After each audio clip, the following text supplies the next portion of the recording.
இயம் சீதா மமசுதா சகதர்மச்சரீதவ பிரதீட்சையேனாம் பத்ரந்தே பாணிம் கிருணீஷ்வ பாணினா. ஜனக மன்னவன் சீதாதேவியை ராமனுக்கு திருக்கல்யாணம் பண்ணி கொடுத்தார். ராமனுக்கு வயது 12, சீதைக்கு வயது 6. கல்யாணம் ஆன பிற்பாடு 12 ஆண்டுகள் அயோத்தி பட்டணத்தில் ஆனந்தமாக வாழ்ந்தார்கள். மேலே ராமனுக்கு இளவரசி பட்டம் கட்ட வேணும் என்று தசரதன் விருப்பம் கொண்டார். ஆனால் அது நிறைவேறாமல் கைகேயினுடைய வரத்தின்படி ராமனும் சீதையும் இலக்குவனும் காட்டுக்கேகினார்கள். காடு புகுந்தாலும் ராமனுக்கும் சீதைக்கும் உண்டான அந்யோன்யம், அவர்களுடைய அனுபவம் ஒரு துளியும் குறையவில்லை. ஆனந்தமாக வாழ்க்கை வாழ்ந்தார்கள். அனைத்தை சூர்ப்பனகை வரும் வரை. அவள் வந்து ராமனை ஆசைப்பட்டாள். அதனால் சீதையை கொல்லப் போக ராமன் சூர்ப்பனகையின் காது மூக்குகளை அறுத்து விட்டான். அவள் போய் ராவணனிடத்தில் சொல்ல, சீதை பேரில் ஆசை கொண்ட ராவணன் அவளை வந்து தூக்கி போனான். அசோகவனத்திலே சிறை வைத்தான். ராமன் சுக்ரீவன் முதலான குரங்குகளோடைய தோழமை கொண்டு ஹனுமானை தெற்கு நோக்கி அனுப்புகிறார். ஆஞ்சநேயர் தெற்க வந்தார். கடல் கடந்து இலங்கையை அடைந்தார். அங்கு உள்ளே புகுந்த அனைத்திடத்திலும் தேடிக்கொண்டிருக்கிறார். சீதை கிடைப்பளா? நாம் அவளை பார்த்த அந்த நல்ல செய்தியை போய் ராமனிடத்தில் சொல்ல முடியுமா என்றெல்லாம் மனத்தவிப்போடே தேடிக்கொண்டிருக்கிறார். ராமன் மால்யவான்கிற மலையில் கிஷ்கிந்தைக்கு பக்கத்தில் காத்து கொண்டிருக்கிறான். இதுதான் நாம் இப்பொழுது பார்த்து கொண்டு வரும் கட்டம். இப்பெல்லாம் பண்டிகையை கொண்டாடி கொண்டிருக்கும் நாள். போகி பண்டிகை, மகர சங்கராந்தி, பொங்கல் பண்டிகை ரொம்ப முக்கியமான நாட்கள். இந்த ஓரொரு நாளுமே நம்மை ஆஞ்சநேயரைத்தான் நினைக்க வைக்க வேண்டும். இந்த சமயத்தில் நமக்கு சுந்தர காண்டத்தை அனுபவிக்க கிடைத்ததே ஒரு பெரும் பாக்கியம்னு கொள்ள வேணும். ஆஞ்சநேயர் எங்கெங்கு தேடி பார்த்தாலும் சீதை கிடைக்கவில்லை. எப்படியாவது கண்டுபிடித்து விட வேணும்னு நினைக்கிறார். ஆனால் மேன்மேலும் தேடினாலும் மன வெறுப்பு ஏற்படுகிறது, மன தளர்ச்சி ஏற்படுகிறது. இப்ப அந்த தளர்ச்சியிலிருந்து அவர் வெளியில வரணும். நமக்கே எப்ப மனம் தளர்ந்தாலும் ஆஞ்சநேயரை சேவித்தால் தளர்ச்சி நீங்குகிறது. களைப்பு போய் புத்துணர்வோடு எழுந்திருக்கிறோம். இப்ப நமக்கு அந்த புத்துணர்ச்சியை கொடுக்க போகிறார் கோதண்டராமனும் ஆஞ்சநேயனும்.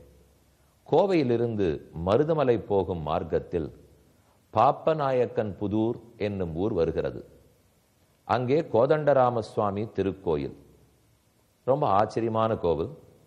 1911ஆம் ஆண்டு முதல் இது ராமானுஜ கூடம் பஜனை மடமாக இருந்து வந்தது. பிற்பாடு 1946இல் இது கோயிலாக பிரதிஷ்டை செய்யப்பட்டது. கோயிலுக்குள் நுழைய முன்பாக வாசல் மேலேயே பட்டாபிஷேக திருக்கோலத்தில் ராமன் தரிசனம் கொடுக்கிறார். உள்ளே புகுந்தால் நீண்ட துவஜஸ்தம்பம், அதன் ஒரு பக்கத்தில் அஞ்சலி ஹஸ்தத்தோடே ஹனுமான் ரொம்ப ஆச்சரியமா எழுந்துள்ளிருக்கார். கையை கூப்பி கொண்டு, சீதை கிடைச்சுடுவளா, சீதே தேவரீரே உம்மை வெளிப்படுத்தி கொள்ள வேண்டும் என்று பிரார்த்திக்கிற திருக்கோலத்தில் உள்ளார். அடிக்கடி வெண்ணெய் சமர்ப்பித்துக் கொள்ளுகிறார். சிந்தூரப்பொடி குங்குமப்பொடியோடு தரிசனம் கொடுக்கிறார். இவர் திருவடி ஆஞ்சநேயர். இவருக்கு மறுபக்கத்தில் கருட பகவான் உள்ளார். தாமரை மாலை தரித்து கொண்டு எழுந்துள்ளிருக்கிறார். பறக்க தகுந்த கோலத்தில். இப்பவோ அப்பவோ பெருமான் நம்ம தோள்களில் ஏறிவிட்டால் உடனே பறக்க வேண்டியதுதான் என்கிற தயார் நிலையில் உள்ளார். ஒரு பக்கம் ஆஞ்சநேயர், மற்றொரு பக்கம் பெரிதிருவடின்னு சொல்லப்படும் கருடன். இவர்களை தரிசித்து இன்னும் உள்ளே நுழைகிறோம். மேலே வாசல்படியில் ரங்கநாத பெருமாள் சயனத்திருக்கோலத்தில் உள்ளார். திருவரங்கத்தில் எப்படி சயனித்திருக்கிறாரோ அவரைத்தான் அயோத்தியில் ராமனே ஆராதித்தார். இதோ ஒரு பாசுரம் எழுதப்பட்டுள்ளது. குலந்தரும் செல்வன் தந்திடும் அடியார் படுதுயர் ஆயனவெல்லாம் நிலந்தரும் செய்யும் நீழ்விசும் வருளும் ஒன்னொன்னும் திருமங்கியாழ்வார் பிரார்த்திக்கிறார். நான் கண்டுகொண்டேன் நாராயணாவென்னும் நாமம். நாராயண நாமத்தை கண்டுகொண்டே அதை சொன்னோமானால் உச்சரித்தாலே இத்தனை நன்மைகள் நடக்கும் என்று திருமங்கியாழ்வாருடைய பாசுரம். ரங்கநாதரையும் சேவித்தோம், பக்கத்துல பாசுரம் எழுதியிருக்கு, அதையும் படித்து கொண்டோம். இதோ குழலூதும் கண்ணன். பல விக்கிரகங்களையும் எழுந்தருள பண்ணி உள்ளார்கள். வாயில் புல்லாங்குழல் வைத்து மக்களையெல்லாம் மயக்கி தன் பக்தர்களாக ஆக்குவதற்காக வேணுகோபால கண்ணன் இருக்கிறார். அருகே வெங்கடேச பெருமான். எங்கு சென்றாலும் பாலாஜி மந்திர். கோவில் கோதண்டராமருக்காக இருந்தாலும் வெங்கடேசர் இங்கும் கோயில் கொண்டிருக்கிறார். அவரையும் தரிசித்துக் கொண்டோம். வெங்கடேசர், குழலூதுங்கண்ணன், சயன திருக்கோலத்தில் ரங்கநாதர், கருடன், அஞ்சலி ஹஸ்தத்தோட ஆஞ்சநேயர், இவர்களையெல்லாம் கோவிலின் சுற்றுப்புறத்திலும் முகப்பிலும் சேவித்துக் கொண்டோம். இனிமேல் கோயிலுக்குள்ளே செல்ல வேண்டும். கோதண்டராமரையும் ஹனுமானையும் சேவிக்க வேண்டும். அதை நாளை சந்திக்கும் போது செய்வோம். இப்போது சுந்தரகாண்டத்தினுடைய 12வது சர்க்கம். சதஸ்ய மத்தியே பவனஸ்ய சம்ஸ்திதோ லதா கிருஹான் சித்திர கிருஹான் நிஷா கிருஹான் ஜகாம சீதாம் பிரதிதர்சனோத்சுகா நச்சைவதாம் பஷ்யதி சாரு தர்சனான். ஆங்காங்கு கொடி இருக்கிற அழகான பவனங்கள், சின்ன சின்ன குளக்கரைகள், பெரும் மரம் இருக்கும் இடங்கள், இப்படி ஓரோரிடமாக ஹனுமான் தேடுகிறார். எங்கும் கிட்டவில்லை. சற்று முன்னால் தான் நாம் பார்த்தோம், ஹனுமாரே மனம் கலங்கினார். நாம் ஆறாரையோ பார்க்கிறோமே, இந்த மனம் திண்ணமாக இருக்கிறதா, உறுதி இருக்கா, இல்ல நமக்கே நம்பிக்கை தளர்ந்து படுத்தா, தொடர்ந்து நம்மால தேட முடியுமா முடியாதா என்றெல்லாம் கலக்கம் அடைந்தார். ஆனா அவரே சொல்லிக்கிறார், மனோகி கேதுகு சர்வேஷாம் இந்திரியானாம் பிரவர்த்தனே. எல்லா புலன்களும் செயல்படுவதற்கு மனம்தானே தூண்டுகோல். நம் மனதுதான் அனைத்துக்கும் தூண்டுகோலாக இருக்கிறது என்று சொல்லிக்கொண்டு மனசை தெளிவா வச்சுப்போம். இது நாம தெரிஞ்சுக்க வேண்டியது. இப்போ நம்ம மனம் தெளிவா இருந்துட்டால் மற்றது சற்றே கலங்கி இருந்தாலும் கலக்கத்தை தெளிவு ஏற்படுத்திக்கலாம். ஆனா கண்ணும் காதும் மூக்கும் தெளிவா இருந்து மனம் கலங்கி இருந்தால் அதை சரிப்படுத்துவது அரிதாக போகிறது. நாளை மன தெளிவு முக்கியம். உத்தரேதாத்மனாத்மானம் நாத்மானம் அவசாதையேது. ஓரொரு நாளும் நம்ம குடும்பத்திலேயே மனசு கலங்கி போற அளவுக்கு நிறைய நிகழ்ச்சிகள் நடக்கலாம். அதனால் சட்டென்று கலங்கிவிட வேண்டாம். அது எப்படி சுவாமி சொல்ல முடியும்? மனம் கலங்கிறதே கலங்காதேன்னு சொன்னா முடியுமானால் அதுக்கு ஒரு வழி இருக்கு, ஒரு மருந்து உள்ளது. இப்போ ஒரு 10 நாள் முன்னாடி நமக்கு ஏதான ஆபத்து வந்திருக்குன்னு வச்சுங்க, இல்லை 6 மாசத்துக்கு முன்னாடி ஒன்றும், கடந்த 4 வருஷம் எடுத்துங்க, ஏதேதோ ஆபத்துகள்லாம் வந்திருக்கு. அந்த வந்த ஆபத்தின் போது நாம எவ்வளவு கலங்கி இருக்கோங்கிறதையும் எழுதிக்குங்க. ஒரு பேப்பர் பேனா எடுத்து எனக்கு ஞாபகம் இருக்கிற ஆபத்து என்னென்ன வந்திருக்கு, அதுக்கு நான் எவ்வளவு தூரம் அப்செட் ஆனேன், எவ்வளவு தூரம் நான் கலங்கி போயிட்டேன் அப்படிங்கிறதையும் எழுதிங்க. ஆனா அதே ஆபத்து 15 நாள் கழிச்சு, 2 மாசம் கழிச்சு, வேண்டாம் இப்ப எடுத்துப்போமே, 6 மாசத்துக்கு முன்னாடி ஒரு ஆபத்து, 4 மாசத்துல ஒண்ணு, 2 மாசத்துல ஒரு துக்க நிகழ்ச்சி, என்னென்ன உண்டோ எதுக்கு நாம கலங்கி இருக்கோமோ அதெல்லாத்தையும் வரிசைப்படுத்திட்டு இன்றைய தேதியை வச்சுன்னா அதை ஒப்பிட்டு பார்க்கணும். இப்ப அந்த ஆபத்துக்கு நான் அவ்வளவு மன வருத்தப்பட்டிருக்கணுமா, அவ்வளவு தளர்ச்சி அடைஞ்சிருக்கணுமா? கடைசியில அந்த ஆபத்தினுடைய பாதிப்பு அவ்வளவு இருக்கவே இல்லையே, நாமே அதை சுலபமா தாண்டிட்டோமே. இதுக்கு போய் நான் அவ்வளவு தூரம் அப்செட் ஆனே, இதுக்கா நான் அத்தனை தூரம் கலங்கினேன். அப்ப கொஞ்சம் நிதானமா இருந்திருந்தா, எவ்வளவு நிதானம், அந்த 6 மாசத்துக்கு முன்னாடி நடந்ததே இப்ப நாம பார்க்கும்போது ரொம்ப நிதானமா சிந்திக்கிறோமோ இல்லையோ, அதை நினைச்சு சட்டுன்னு கலங்கி விடுறது இல்லை. இதை போல கலங்காமை அந்த சந்தர்ப்பத்தின் போதே வரணுங்கிறா. 6 மாசத்துக்கு முன்னாடி அந்த நிகழ்வு நடக்கும் போதே இந்த நிதானம் இருக்க வேண்டும். ஆனா யாருக்கும் அந்த சமயத்துக்கு நிதானம் வராது. அதுக்கு 1 மாசம் கழிச்சோ 3 மாசம் கழிச்சோ பின்னாடி உட்கார்ந்து ஹைண்ட் சைட்டுங்கிற மூலியம் பின்னாடி உட்கார்ந்து பார்க்கும்போது, ஓ நம்ம போயா இவ்வளவு தூரம் தழும்பினோம், அவசியமே இல்லை போல் இருக்கேன்னு தோன்றது இல்லையோ. இதுதான் இதுக்கு ஒரு மருந்து. என்னெல்லாம் நமக்கு ஆபத்து, சந்தேகம், என்னென்னலாம் நமக்கு குழம்பினோ அதனுடைய சந்தர்ப்பத்தை எழுதிங்கோ. அப்ப எவ்வளவு தூரம் அப்செட் ஆனோ, நம்ம எப்படி ரியாக்ட் பண்ணோங்கிறத எழுதிங்கோ.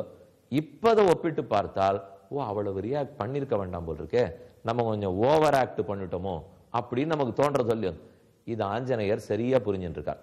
அதனால அந்த சந்தர்ப்பத்திலேயே அவர் தெளிவா இருக்கார். இப்போ அப்புறம் இல்லை, ஏன்னா அவர் இப்பதான் அந்த சூழ்நிலையில இருக்கார். இப்ப என்னவோ தான் சரியா தான் முடிவெடுத்தாகணும். இங்க கோட்டை விட்டுட்டால் அப்புறம் ராமனிடத்துல திரும்ப போய் ஒன்னும் சொல்ல முடியாது. நமக்கு ஒண்ணு இந்த மாதிரி நிர்பந்த வேலைகள்லாம் வர்றதே இல்லை. ராவண பவனத்துக்குள்ள போய் சீதையை கண்டுபிடிக்கணும், எத்தனை ராட்சசால் எதிர்ப்பாளோ, திரும்பி போய் சொல்லலைன்னா ராமனுக்கு எந்த ஆபத்தோ, இந்த மாதிரி நிலைமையிலாம் நம்ம இருக்கோமான்னா, இவ்வளவு கஷ்டமான சர்க்கம்ஸ்டான்சஸ்ல நம்ம இல்லை. ஆனா ஹனுமான் இருக்கார். அப்ப நாம செய்யணும் என்ன? அவர் திருவடிகளை பற்றிண்டு இந்த கட்டத்தை எல்லாம் தாண்டுவதற்குத்தான் முயற்சிக்க வேண்டும். துருவன்ன சீதா திரியதே யதா நமே விசின்வதோ தர்சனமேதி மைதிலி. அப்போ ஒன்னொன்னா என்னென்ன நடந்திருக்கலாம்னு பட்டியல் போட்டு பார்க்கிறார். ஒருவேளை இப்படி நடந்திருக்கலாமோ, இல்ல அப்படி நடந்திருக்கலாமோ, இல்ல இப்படி நடந்திருக்கலாமோ. சீதை ஒருவேளை மரணம் அடைஞ்சிருப்பாளோ, இது வரைக்கும் தேடினோம் கிடைக்கல.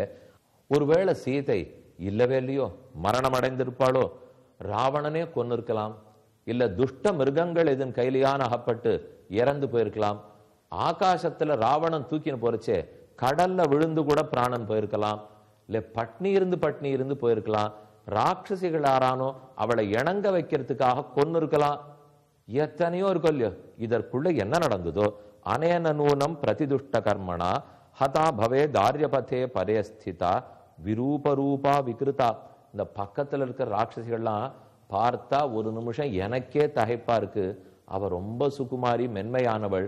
இவர்களை பார்த்துட்டு ஒருவேளை பயந்து போயிட்டாலோ என்னமோ. நான் என்ன இன்னும் சீதையை கண்டுபிடிக்கலேன், திரும்பி போகலாமா வேண்டாமா, இங்கேயே தங்கலாமா? சீதா மதுருஷ்டுவா கெனவாப்பிய பௌருஷம். சீதையை மறந்துட்டு திரும்பி போயிட்டால் முதல்ல நான் எடுத்துட்ட வேலை என்னாகும்? என்ன தூதன்னு நம்பி ஒருத்தர் அனுப்பிச்சிருக்காரு. அப்ப அதுக்கே பங்கம் ஏற்பட்டுடும், அதுக்கு தீங்கு நடக்கும். ரெண்டாவது, அப்படியே ஒருவேளை திரும்பி போய் என் தீங்க பத்தி கவலைப்படாம நான் கண்டுபிடிக்கலேன்னு சொன்னா ராமன் பாடு என்னாகும்? ஓ, சீதை இருக்காள்ங்கிற நம்பிக்கையில் ராமன் உள்ளான், இல்லேன்னு மட்டும் தெரிஞ்சதுன்னா ராமனே இல்லை. அந்த நிலைக்கு நான் ஆட்படுத்த கூடாது. திருஷ்டம் அந்தப்புறம் சர்வம் திருஷ்டா ராட்சச யோஷிதா ந சீதா திருஷ்யத்தே சாத்வி விருதாஜாதோ மமஷமஹ. நான் பட்ட கஷ்டமத்தனை வீணாயிடும் போல் இருக்கேன், எங்கு தேடினாலும் சீதை கட்டவில்லை என்று நினைத்து மறுபடியும் மனம் தளர்கிறார். கிம்பாவக்ஷதி விருத்தஸ்ச ஜாம்பவான் அங்கதஸ்ச சஹ. திரும்பி போய் சொன்னா ஜாம்பவான் என்ன நினைப்பார்? என்னுடைய பெருமகளை எனக்கு புரிய வைத்து, ஹனுமான் நீர் பலசாலி, கண்டிப்பா உம்மால காரியத்தை முடிக்க முடியும் என்ன 100% என்ன நம்பி அனுப்பிச்சு வச்சிருக்கார். இப்ப நான் திரும்ப போய் அவளுக்கு ஏமாற்றம் கொடுத்துட்டேன்னால் அவர்களால் தாங்க முடியாது. மனம் தளர்ந்தது. ஆனா அவருக்கு அவரே சொல்லிக்கிறார். இப்போ பல சமயத்துல ஊக்கத்தை நாமே தான் கொடுத்துக்கணும். யாரும் பக்கத்துல எல்லாம் இருக்க மாட்டா. நாம் அதெல்லாம் இந்த படிச்சிருக்கிற கதையெல்லாம் வச்சுட்டு, தெரிஞ்ச கதாபாத்திரங்களை வச்சுட்டு, நம்ம குடும்பத்திலேயே யார் ரொம்ப தளர்ந்து போய் ஆனா நிமிர்ந்திருக்காளோ அவர்களை பத்தி எல்லாம் ஞாபகத்துல வச்சுட்டு தளர்ந்த மனசுக்கு நாம தான் தெம்பூட்டி கொள்ள வேண்டும். அனிர்வேத ஸ்ரீயோ மூலம் அனிர்வேத பரம் சுகம். அனிர்வேதம் மனத்தளர்வு இல்லாதிருத்தல், வெறுப்பில்லாதிருத்தல். மொத்த சொத்து செல்வம் செழிப்பு எல்லாத்துக்கும் அனிர்வேதம் தான் மூலம். தளர்வு வந்துடுத்து சொத்து செழிப்பு பணம் எதுவும் நிற்காது. தளர்ச்சி இல்லாதிருந்தோம் அப்பதான் சம்பாதிக்கவே முடியும். அனிர்வேத பரம் சுகம். சுகமா இருக்கிறதுக்கு ஆதாரமே நிர்வேதம், வெறுப்பில்லாம இருக்கிறது. பூயஸ்தத்திர விசேஷ்யாமி நதத்திர விஜயகிருதா. மறுபடியும் தேட போகிறேன், முழு உற்சாகத்தோடு தேட போகிறேன், இதில் சந்தேகம் இல்லை. அனிர்வேதோகி சததம் சர்வார்த்தேஷு பிரவர்த்தகா. மனத்தளர்வு இல்லாது இருக்கிறது, வெறுப்பின்றி இருக்கிறதான் எல்லா நற்செயல்களையும் சக்சஸ்ஃபுல்லா முடிச்சு கொடுக்கும். சக்சஸ்ங்கிறது வேணும்னாலே நன்னா ஜெயிக்கணும், ஒரு காரியத்தை எடுத்த காரியத்தை நன்னா முடிக்கணும்னால் தளர்ச்சி கூடாது, சோர்வு வெறுப்பு கூடாது. ஆகவே தஸ்மாத் அனிர்வேதகரம் யத்னம் சேஷ்டே அகம் உத்தமம் அதிர்ஷ்டாஞ்ச விஜேஷ்யாமி தேசான் ராவண பாலித்தான். இதுவரைக்கும் என்னால தேடப்படாத இடங்கள் எது உண்டோ அதை இந்த ராவண பவனத்தில் தேடப் போகிறேன். ராவணாந்த புரே தஸ்மின் யங்கபிஹி ந ஜகாமசஹ. இது வரைக்கும் எங்கெங்க போலையோ அங்கெல்லாம் உள்ள புகுந்து புகுந்து தேட ஆரம்பிக்கிறார். ஆனா சுலபத்துல கடிச்சோடல.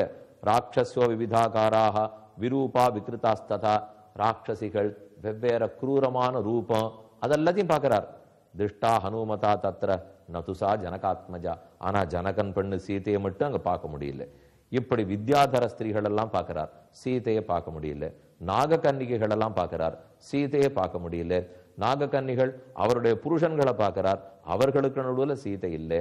யார் இருந்தாலும் சிறந்த குலப்பெண்டிர், அங்கங்க இருக்கிற மந்திரிகளுடைய மனைவிகள், சேனாபதி மனைவிகள் எங்கு தேடியும் கிடைக்கல. அவதீர்ய விமானாச்ச ஹனுமான் மாருதாத்மஜா சிந்தாமுக உபஜகாமாத சோப உபஹத சேதனஹ. மேல ஒரு விமானத்துல உட்காண்டிருந்தவர் கீழே வந்து உட்காண்டிருக்கார், தளர்ச்சியோட யோசிக்கிறார். அத்தனை மாற போறது கேட்போம்.